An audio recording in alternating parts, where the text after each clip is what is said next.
নমস্কার, অ্যামটেক চ্যানেলে সবাইকে স্বাগতম। এই মুহূর্তে বাংলা আবাস সংক্রান্ত অত্যন্ত গুরুত্বপূর্ণ আপডেট দিতে চলেছি এই ভিডিওর মাধ্যমে। আপনারা যারা বাংলা আবাস যোজনার উপভোক্তা রয়েছেন, যারা প্রাপক রয়েছেন, বাংলা আবাস যোজনার প্রথম কিস্তির টাকা যারা পাওয়ার অপেক্ষায় রয়েছেন, আপনাদের জন্য একটি গুরুত্বপূর্ণ আপডেট হতে চলেছে। 15 তারিখ থেকে বাংলা আবাস যোজনার টাকা দেওয়ার প্রথম কিস্তির টাকা দেওয়ার কথা ছিল। সেই মতো ঘোষণা করেছিলেন মাননীয় মুখ্যমন্ত্রী মমতা বন্দ্যোপাধ্যায়। তিনি স্বয়ং জানিয়েছিলেন বাংলা আবাস যোজনার টাকা 15ই ডিসেম্বর থেকে 31শে ডিসেম্বরের মধ্যে যোগ্য উপভোক্তাদের ব্যাংক অ্যাকাউন্টে পাঠিয়ে দেওয়া হবে। কিন্তু এই মুহূর্তে দাঁড়িয়ে আপনাদেরকে আরেকটু ক্লিয়ার করে বলে রাখি, মাননীয় মুখ্যমন্ত্রীর নির্দেশ অনুযায়ী 15 তারিখ থেকে যে টাকা দেওয়ার কাজ শুরু করার কথা ছিল, সেই নির্দেশ মেনে রাজ্য প্রশাসন এবং পঞ্চায়েত দপ্তর তৎপরভাবে সমস্ত কাজ কমপ্লিট করেছিলেন এবং সেই হিসেবে সমস্ত কাজ প্রায় সম্পূর্ণ হয়ে যাওয়ার পথে। দুই একটি জেলাতে বিভিন্ন কারণে, রাজনৈতিক কারণে বা বিভিন্ন সার্ভারের সমস্যার কারণে দুই একটি জেলাতে একটু কাজ পিছিয়ে, কিন্তু ম্যাক্সিমাম জেলাতে কিন্তু সমস্ত কাজ একদম সম্পূর্ণ করা হয়েছে। সমস্ত কাজ সঠিকভাবে সম্পূর্ণ করা হয়েছে। কিন্তু 15 তারিখে যে টাকা আপনাদের ব্যাংক অ্যাকাউন্টে ঢোকার কথা, সেই টাকা ঢোকার বিষয়ে পঞ্চায়েত দপ্তর থেকে মাননীয় মুখ্যমন্ত্রীর কাছে একটি চিঠি পাঠানো হয়েছে, যে মাননীয় মুখ্যমন্ত্রীকে অনুরোধ করা হয়েছে বাংলা আবাসের টাকা যেহেতু পশ্চিমবঙ্গ সরকারকে দেবে, সেই কারণে মাননীয় মুখ্যমন্ত্রীকে একটি আনুষ্ঠানিকভাবে সেই টাকা দেওয়ার কাজ শুরু করার কথা বলা হয়েছে। পঞ্চায়েত দপ্তর থেকে অনুরোধ করা হয়েছে মাননীয় মুখ্যমন্ত্রীর কাছে। অতএব সেই অনুরোধ অনুযায়ী মাননীয় মুখ্যমন্ত্রী যেদিন সময় দেবেন, ঠিক সেদিনই কলকাতার কোনো একটি জায়গায়, বিশেষ একটি জায়গায়, সেটা এখনো উল্লেখ করা হয়নি বা সেই স্থান এখনো সিলেক্ট করা হয়নি, বিশেষ জায়গাতে মাননীয় মুখ্যমন্ত্রী আনুষ্ঠানিকভাবে যোগ্য উপভোক্তাদের হাতে প্রথম কিস্তির 60,000 টাকা তুলে দেবেন এবং সেই হিসেবে নির্দেশ দেওয়া হয়েছে।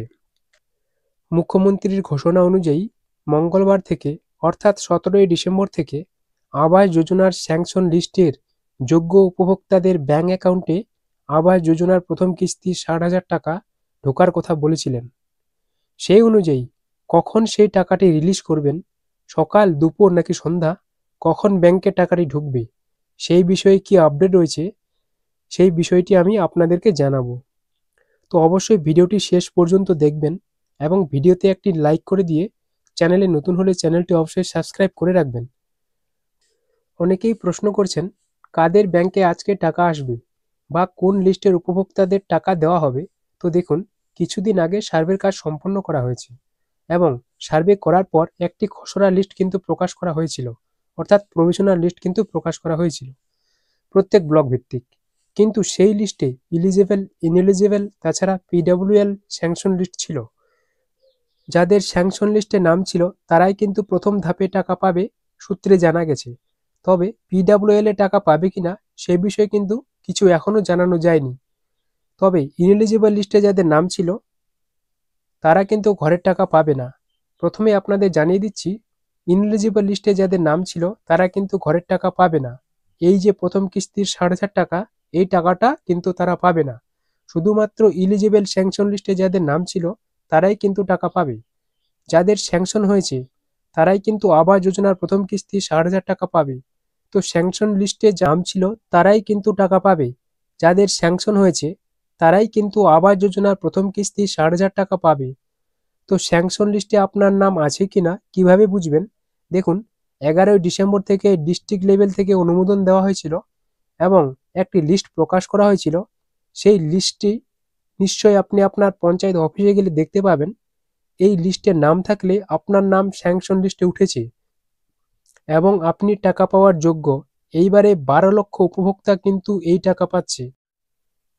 তবে এখানে একটি অতি গুরুত্বপূর্ণ বিষয় যে, যাদের ব্যাংক অ্যাকাউন্টে আধার লিঙ্ক করা নেই, এই সমস্ত উপভোক্তাদের অ্যাকাউন্টে কিন্তু টাকা নাও আসতে পারে। অর্থাৎ প্রত্যেক উপভোক্তার ব্যাংক অ্যাকাউন্টের সঙ্গে আধার লিঙ্ক বাধ্যতামূলক করা হয়েছে। যদি ব্যাংক অ্যাকাউন্টের সঙ্গে আধার লিঙ্ক না থাকে, সেক্ষেত্রে টাকা আসতে কিন্তু অসুবিধা হতে পারে। প্রথমে বলা হয়েছে স্যাংশন লিস্টে যাদের নাম আছে তারাই কিন্তু টাকা পাবেন। তো স্যাংশন লিস্টে আপনি কোথায় পাবেন? তো দেখুন, ডিস্ট্রিক্ট লেভেল থেকে অনুমোদন পাওয়ার পর আর কোনো লিস্ট প্রকাশ করা হয়নি। অর্থাৎ এরকম কোনো লিস্ট আপনি কিন্তু অনলাইনে কোথাও পাবেন না। এরকম কোনো লিস্ট অনলাইনে প্রকাশ করা হয়নি। যদি আপনি যোগ্য উপভোক্তা হয়ে থাকেন, তাহলে আপনাকে ব্লক অফিস থেকে কিংবা পঞ্চায়েত অফিস থেকে এসএমএস করে কিংবা ফোন করে আপনাকে জানিয়ে দেওয়া হবে যে আপনি যোগ্য। আপনি আবাস যোজনার প্রথম কিস্তির 60,000 টাকা পেতে চলেছেন। তবে কিছু কিছু জেলাতে কিন্তু এখনও এসএমএস পাঠানো হয়নি। এখানে আরেকটি তথ্য আপনাদেরকে জানিয়ে দিচ্ছি, যে সমস্ত জেলাতে উপনির্বাচন চলছিল বলে পরের ধাপে সার্ভের কাজ সম্পন্ন করা হয়েছিল, সেই সব জেলাতে কিন্তু পরে টাকা পেতে পারে, সূত্র মারফত জানা যাচ্ছে। 21শে ডিসেম্বর থেকে সেই সব জেলাতে কিন্তু টাকা পাঠাতে পারে। যেসব জেলাতে আগে সার্ভের কাজ সম্পন্ন করা হয়েছিল, সেই সব জেলায় কিন্তু আগে টাকা পেয়ে যাবে। এই সব জেলা কিন্তু আগেই টাকা পেয়ে যাবে। আবারও বলছি, প্রথম ধাপে 17ই ডিসেম্বর মঙ্গলবার থেকে প্রায় 8.5 লক্ষ উপভোক্তাকে টাকা পাঠানো হবে এবং মুখ্যমন্ত্রী স্বয়ং লাইভ অনুষ্ঠানের মাধ্যমে টাকাটি সেন্ড করবেন। লাইভ অনুষ্ঠানের মাধ্যমে সেন্ড করার পরই কিন্তু টাকাটি উপভোক্তাদের অ্যাকাউন্টে ক্রেডিট হবে, অর্থাৎ ঢুকবে। এখন কথা হলো, কখন লাইভ অনুষ্ঠানটি হবে, কবে হবে? এই লাইভ অনুষ্ঠানটি কিন্তু 17ই ডিসেম্বর মঙ্গলবার পৌনে 5টার দিকে কিন্তু হবে, অর্থাৎ সন্ধ্যা 5টার নাগাদ কিন্তু অনুষ্ঠানটা হবে। 5টার পরেই কিন্তু এই টাকাগুলো আসবে, অর্থাৎ মুখ্যমন্ত্রী মমতা বন্দ্যোপাধ্যায় আনুষ্ঠানিকভাবে যখনই টাকা ছাড়বেন, তারপরেই কিন্তু উপভোক্তাদের অ্যাকাউন্টে এই টাকাটি আসবে। তো আপনার এসএমএস এসেছিল কিনা অবশ্যই আমাদের কমেন্ট বক্সে জানাবেন, এবং যদি আপনার ব্যাংক অ্যাকাউন্টে 60,000 টাকা ক্রেডিট হয়, অর্থাৎ পেয়ে থাকেন, তো অবশ্যই জানাতে ভুলবেন না। প্রথম কিস্তির 60,000 টাকা কিন্তু তারাই পাবে যারা যোগ্য উপভোক্তা ছিলেন, অর্থাৎ যাদের স্যাংশন লিস্টে নাম ছিল। যদি কোনো উপভোক্তা আজকে টাকা না পান, তাহলে একটু ওয়েট করবেন, কাল পরশুর মধ্যে আপনাদের টাকা আসা শুরু করবে। টাকাগুলো কিন্তু ধাপে ধাপে পাঠানো হচ্ছে। এই টাকা পাঠানোর প্রক্রিয়া কিন্তু 31শে ডিসেম্বর অবধি চলবে, অর্থাৎ 31শে ডিসেম্বরের মধ্যে কিন্তু সকলে টাকা পেয়ে যাবেন। আবারও জানিয়ে দিচ্ছি, আজকে সন্ধ্যার পর মুখ্যমন্ত্রী আনুষ্ঠানিকভাবে টাকা রিলিজ করবেন এবং তারপরেই কিন্তু আপনাদের অ্যাকাউন্টে টাকা আসা শুরু করবে। এই ছিল আজকের আপডেট।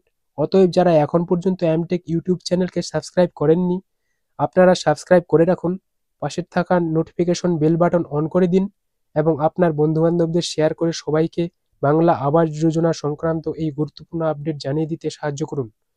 এবং সঙ্গে সঙ্গে বলে রাখি, বাংলা আবাস সংক্রান্ত প্রতিনিয়ত গুরুত্বপূর্ণ আপডেট পেতে অবশ্যই এমটেক চ্যানেলকে সাবস্ক্রাইব করে রাখুন এবং সঙ্গে থাকুন। ভালো থাকুন।